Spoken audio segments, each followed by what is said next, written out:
BIS, the Department for Business Innovation and Skills, the Learning Revolution, and Learning Leicestershire. Here to promote informal adult learning.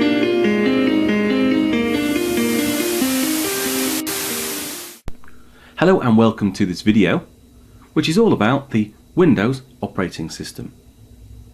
There's a handout that you can download called windows.pdf. I suggest that you print that off and then you can make some notes on there which may help you next time. Before we dive straight into this handout, I just want to tell you what an operating system is. Well, the operating system is a part of our computer that tells the electronics what to do. I tell the operating system what to do, the operating system tells the electronics what to do, and then hopefully we get what we want out the other end. So we can move on to part one. It's just a fancy calculator, isn't it? Well, in the olden days, a computer was pretty much a calculator. It was an adding machine. And I've got a picture down here of a more recent computer. Obviously not that recent, as we can see here.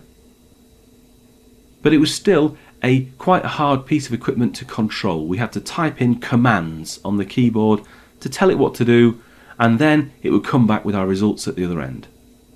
Well, now we don't have to type commands anymore. We just simply have to click buttons with our mouse. We can use a computer to do an awful lot more things than just add. We can use it to fly through 3D worlds. We can use it to download and listen to our favourite music. We can even use it to develop these how-to videos that I'm doing. We'll talk about some more of those later on in the tutorial. So on to part two.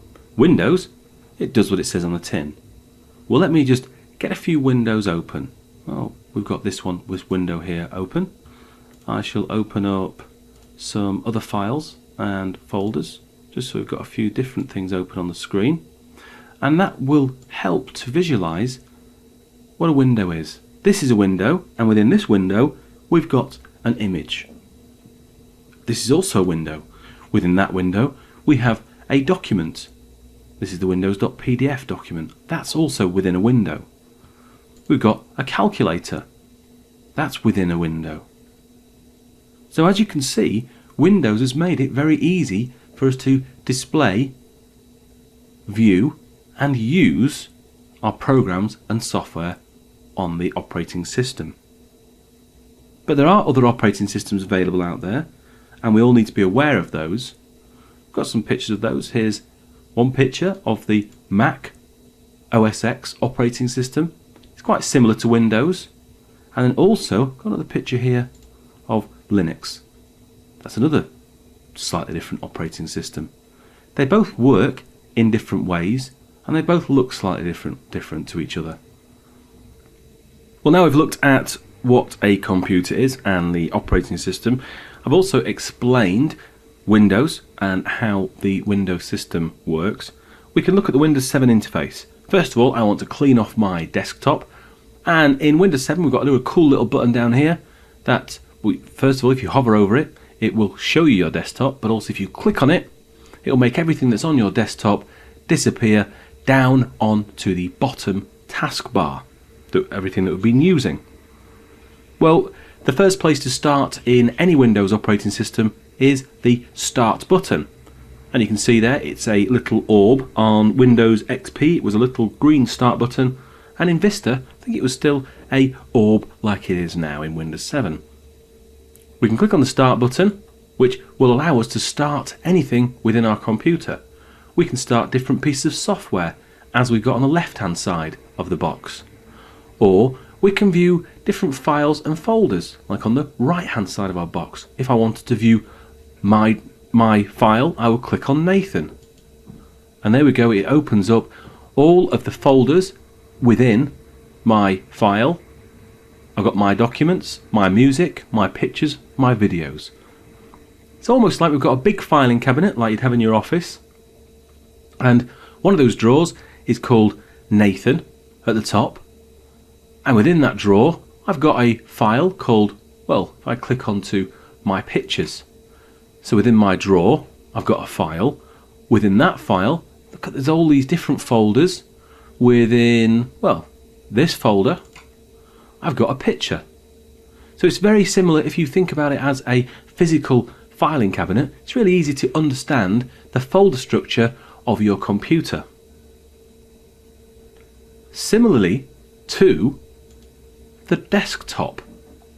It's very easy to understand what the desktop is if you think of it as a physical desktop. On your desktop you'll have a pad and a pen. You may have some other files and documents on your desk.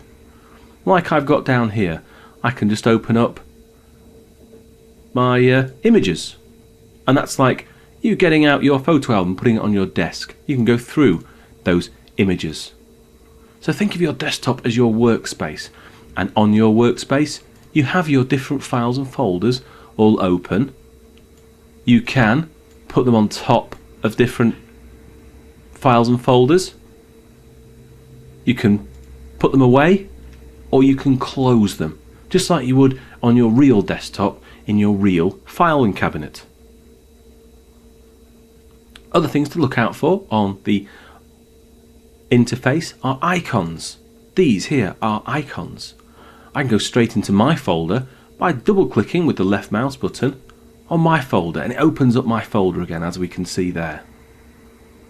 Also within Windows 7 we've got these little things here, which this one tells us what the weather's like in Leicester. This little thing, it's called a gadget, that tells me how my system's running. I've already mentioned the taskbar at the bottom, and that holds all of the programs and files that are currently open, but also these ones here, they've not got any boxes highlighted around them. That's because they're not open and we don't have any files open. But I could click on it, like I can click on that one, and it will open up my Burning Studio. Then, as we can see now, it's got a little window around it. That's going to take a couple of seconds to load up. We're not using it, but I can use it to demonstrate the 3 buttons in the top right hand corner. We have got the X, which will close the program. We've got this one, which will minimize it down to the bar at the bottom. We can also maximize the window to the full area of the desktop so we can see everything that's going on. Or we could also close the program down. Watch the difference when I minimize it. It's still down there and it's still open. There it is.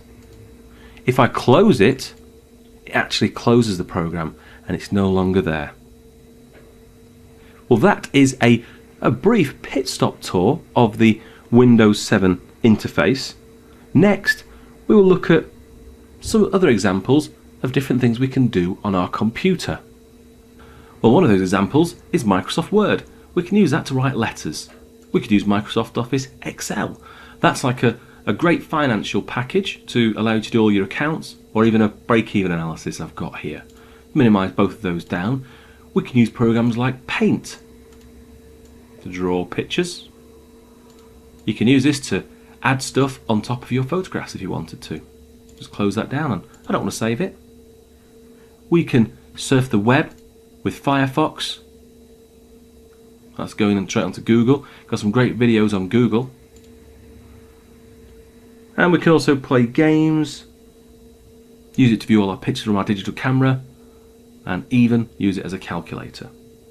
But we can also personalize Windows so it looks and works how we want it to work. We may want to add other gadgets onto the desktop. You can simply do that with right-clicking your mouse, go onto Gadgets. Let's just add a clock up there, and maybe a calendar. There we go, tells us the date. You can also change the way it looks by using the personalize and the different themes that you've got available just to click on. It changes the way it sounds and it feels and it looks to you. You've also got this great little tool called Shake It. Let's just open up a few different things on the screen, get loads open, and if I grab this one and give it a little shake, it minimises all the other windows that were on the screen. Shake it again, brings them back. I can even do something which docks something to the left and then docks something to the right, like that.